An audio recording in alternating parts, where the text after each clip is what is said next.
Chicken here, bringing you another Boom Beach video. In today's video, guys, we're talking about all these fellas right here, or should we say ladies. We're talking about using all Zooka, how to become a master of using the Zookas, just like yours truly, the chicken. So we're going to get into that, get into some player bases, I think, and actually, let's just take on Dr. Terrence instead. What else is going on? There was something in the boombox yesterday. We'll just take a quick glance at this. Yeah, we got the Rainmakers still. We got Gunboat Crab stuff still kicking around. We got the current try bonuses as well. Nothing too crazy there. So let's go ahead and just dive on into today's Dr. Terrence, guys, and discuss the chicken's journey on becoming an expert at using the Zookas. So, for those of you that didn't know, the chicken Zmot, this is a cool story. The chicken Zmot and Bentimm1 used to all be in the same task force. Now, Zmot was there much longer than the chicken was. I just remember I used to watch his videos, and then I was like, okay, I think I'm good enough. I'm gonna try out for this YouTube Stars task force and see what I can do. So, I remember my very first operation attack. Extremely nervous. The leader of my previous task force, who will go by WW. And the previous task force was the Reachers 1. He was actually quite upset that I had left the other task force to join this new one.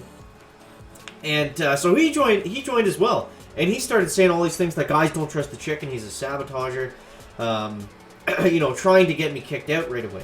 So, I was, obviously I didn't want that, because, you know, I just made all the, I was like a level 46, 48, 50, something like that. I had just made all the requirements to actually be accepted into the task force. Now I just had to show Zmot, because he basically ran the operations and stuff there.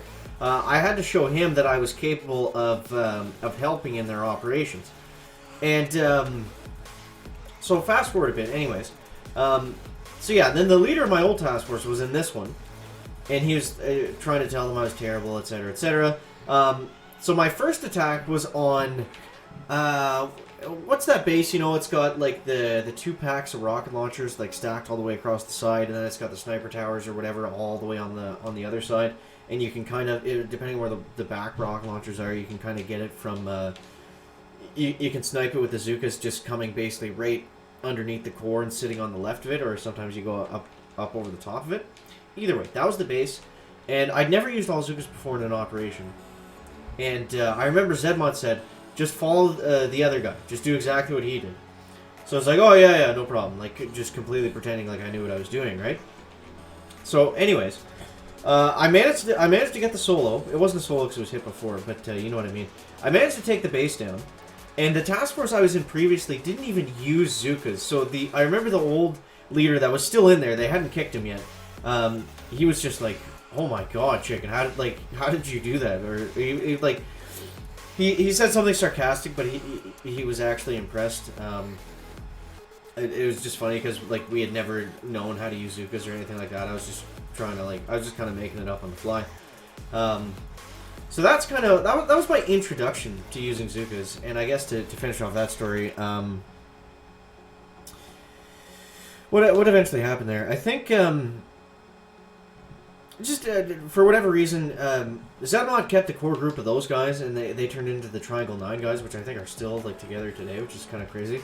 But yeah, that was the chicken's first introduction to using Zookas, and it was just funny because it happened to include Bentimm1 and Zmot and the old crazy leader I used to have, Mr. WW. So yeah, that was the intro to Zookas. You know, I stayed there for a bit and picked up a few tips and tricks. And, you know, that's like, I want to tell that story because that's really all it is. That's really all it is. That's the whole, like, of course you're going to have your XYZ things that work well with using Zookas, but the biggest thing is just joining a decent task force, watching people hit them, you know, looking up guys like Zmot and the chicken on YouTube and just watching some of their hits or other guys in their task force and the hits in the chicken's case. And that's basically how you learn, is you just watch, because that's the thing about Boom Beach, right? And especially when it comes to operations, the hits don't really change that much. It's not like it's not like you're throwing crazy new bases where you have to figure out a whole new strategy. The strategy's already there. It's just how well you're able to do them or not. And obviously scouting and seeing where mine placements are and key defenses are and how many shocks you're going to need, how much gunboat energy you're going to need, etc., etc. Obviously, that's a very big part of it, but the biggest part is just being able to control the Zookas and just knowing how they're going to work with landings, how they're going to work with smoke, and all that stuff. That's really, that's the biggest thing when it comes to learning how to use Zookas. And obviously that's going to help out your task force. That's going to, you're just going to have more fun in Boom Beach overall. You know, because that's where the fun comes in.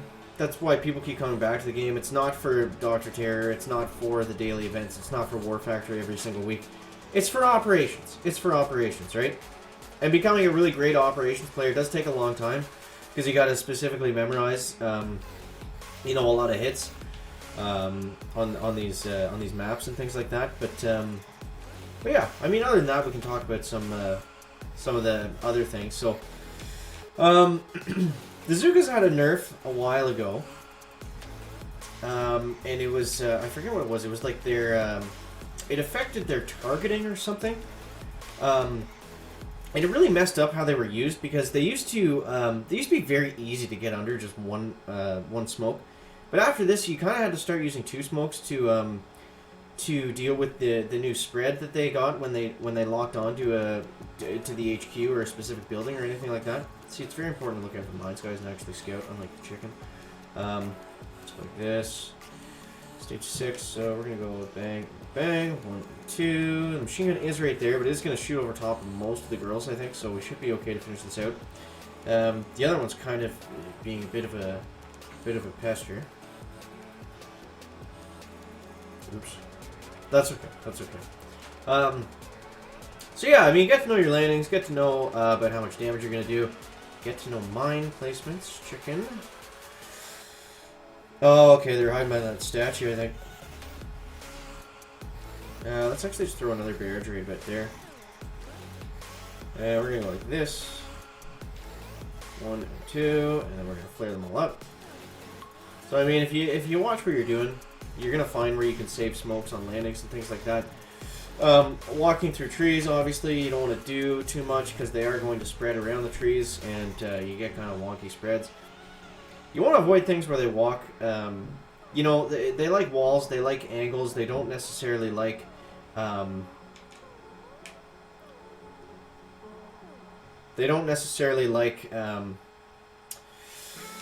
you know, when you try to just throw a flare from here and then go like all the way to the back there, and they gotta like weave in and out of buildings, and you're gonna have a bad time when you're doing that, guys, because you gotta throw a bunch of smokes to cover them, and it's just not gonna work. It's not gonna work. Learn from what the chicken says, not from what the chicken does. Let's dive into stage 7 here. Okay, so what do we see here, guys? What do we see here? We don't really see a great path. What I do see is being able to land under that rocket launcher, but everywhere else is covered by mortars, so it's a hot landing. But the biggest thing that this base gives us, it's a hard one for sure, but the biggest thing that it gives us is it's not a horrible walk to get in front of that HQ. It's not super far. So we can kind of take that as a win, and we're gonna try to gap our smokes perfectly here, just to maximize our gunboat energy. Then we're gonna go like this, and we're actually pretty far away from the HQ, but that's fine. You can do little tricks and stuff like this. So I'm gonna go like that, and then like that, and then we're gonna go 1 and 2 with a health pack, just like this, guys. And that's how we're gonna be able to take down stage 7 today. Even though we weren't able to get right up close to the HQ, we were able to bunch them all together, flare onto the HQ, and then shock everything at the same time, and that just allowed us to deal with what would have been a really expensive spread on the gunboat energy. And keep in mind, we only have the 2 GB statues, guys. So guys, thanks so much for watching. That is going to wrap up the video today. Make sure to leave a like if you found it interesting, entertaining, or informative. And check out the new Brawl Stars channel. It's just Brawl Stars Dash the Chicken. It's in the recommended channels, I think. What else we got going on? Check out the store if you want to see exclusive chicken merch, coffee mugs, hats, coffee mugs, t-shirts, sweatshirts, all that good stuff, guys. That's it. That's all I got to plug. Guys, thanks so much for watching. That is going to wrap up the video today. Make sure to leave a like if you found it interesting, entertaining, informative, and we'll see you next one, guys. Chicken out. Bye.